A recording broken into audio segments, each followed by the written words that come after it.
This video provides an overview of the IT service management process and shows how ServiceNow users with the ITIL role resolve service-impacting issues. Linked timecodes for these topics appear in the YouTube description for this video. When users experience an interruption or reduction in the quality of an IT service, such as email, or an issue with local hardware or software, like a network printer malfunctioning, they log incidents to request help from IT. Incident management is the ITSM process aimed at restoring service operation as quickly as possible and minimizing business impact. There are several ways users can report incidents on the ServiceNow platform: by sending an email message to the email address issued for their instance, by calling the service desk, or by requesting help through self-service. A mature organization may create and associate a problem or change request to an incident. For example, if more than one incident appears to have a common underlying cause and you need root cause analysis to identify it, creating a problem is the way to go. Here, multiple users reporting issues with desk phones could point to a problem with the network or the IP phone server. If the root cause analysis exposes an issue with the IT infrastructure that requires a change request is generated to introduce beneficial change to the organization with minimum disruption to IT services. For example, in this case, the phone server needs a software patch.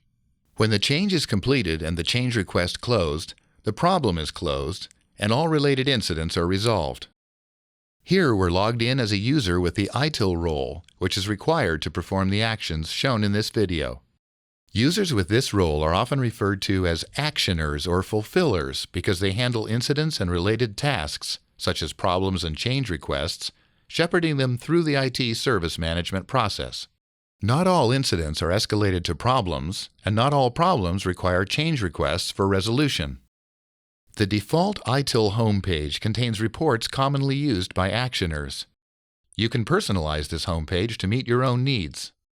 Users with the ITIL role have access to the whole suite of core IT service management applications, allowing them to work incidents, problems, and changes, and to access and update information in the CMDB, a key component of IT service management because it contains information that's critical to delivering good service. The Service Desk application is available in the base system.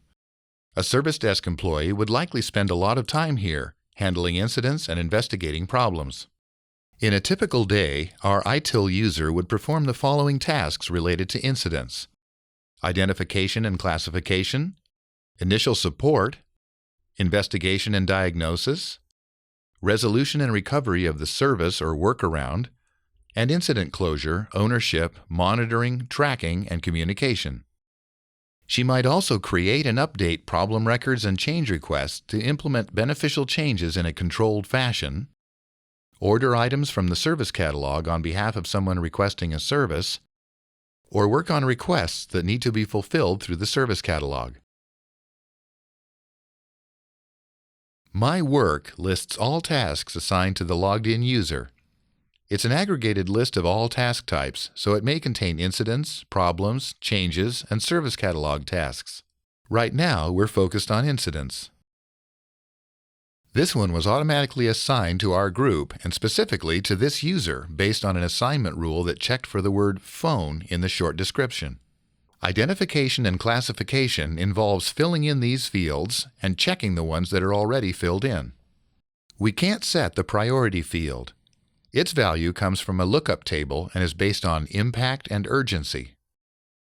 This form looks fine now. Investigation and diagnosis sometimes includes reviewing knowledge base articles for solutions.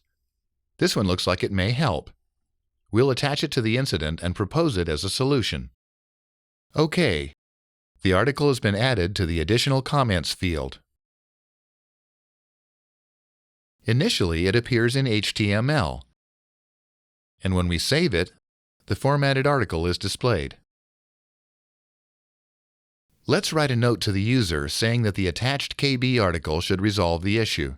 We've solved similar incidents before, so we're pretty confident in this solution. But if we weren't, we'd post a different message and change the state to on hold while waiting for verification. In this case, we'll go ahead and resolve it. which requires completing the closure information. The user is kept in the loop through email notifications of activity on this incident. The state is now resolved. The user can close the incident, or if he takes no action, our instance is configured to automatically close incidents after being in a resolved state for 2 days. There are no other incidents assigned specifically to us, but there are plenty of active incidents here to work on. So how should we decide which to take on next? One way is by priority. Grouping by priority organizes all the incidents according to priority so that we can view each grouping separately. It looks like all the Priority 1 incidents are already assigned, so let's check out Priority 2. Here are 2 that haven't been assigned. One was created earlier than the other, and this is important in terms of service level agreements. SLAs are agreements between a service provider and customer that define the scope, quality, and speed of the services being provided. So SLAs should be a factor in deciding which incident to work on next.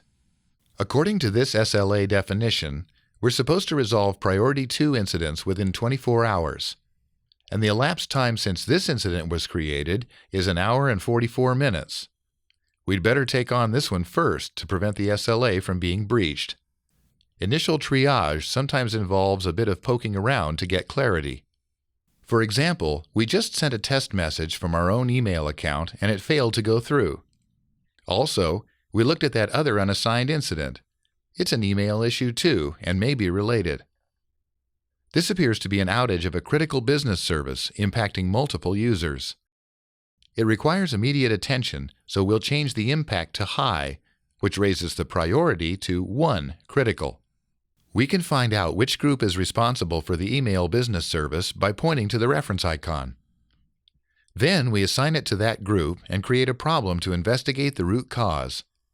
The mail server may need to be rebooted, which will require a change request. In an emergency, we could create a change request directly from an incident, but we'll just create a problem and let the software group take it from there. When we promote an incident to a problem, some fields are automatically filled in. We provide whatever additional information we can. The incident appears in the Incidents Related list for this problem.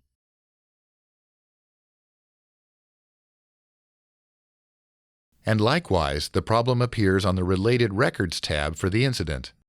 Because the priority was upgraded from 2 to 1, the Priority 2 SLA definition has been canceled, and the Priority 1 SLA definition is associated with this incident. Here we're logged in as Claudio Luce, who has the ITIL role. Another way to pick up the next piece of work is through My Groups Work, which displays tasks assigned to groups that the logged-in user belongs to. A user can belong to multiple groups. Just like My Work, My Groups Work shows tasks of any type. Here's that problem the ITIL user created. The SLA's My Groups Work module displays tasks that are assigned to the logged-in user's groups, but filtered differently. It also displays the applicable SLA definition. For example, this one will be breached after 8 hours, and the clock runs 24 hours per day, 7 days a week. Here are the conditions that start, pause, stop, and reset the SLA clock. We can open the problem record from within the incident record by clicking the reference icon. Investigation and Diagnosis indicates that there's a problem with one of our email servers and we need to reboot it. So let's identify the mail server and assign this problem to Claudio.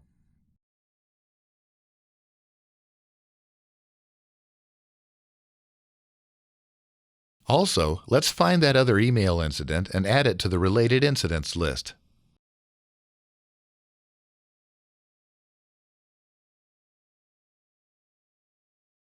To find the right one, we can scan the short descriptions in the summaries that appear when we select a record. Here it is. And here we'll add a note about our plan to resolve this problem. We can create a change request directly from the problem. We'll go with an emergency change to get the email service restored immediately. After filling in the change request in accordance with our change management guidelines, we request approval, kicking off the emergency change workflow, which routes the change request through these states. And after the change has been implemented and reviewed, we close it, thereby closing the related problem and resolving the related incidents.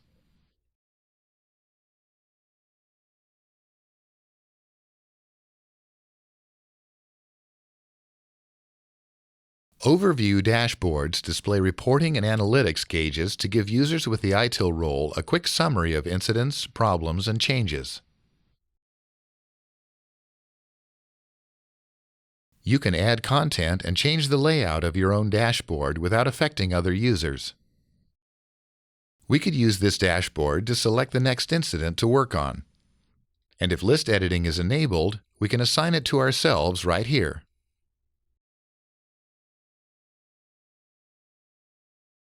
For more information, please consult our product documentation, knowledge base, or podcast, or ask a question in the ServiceNow community.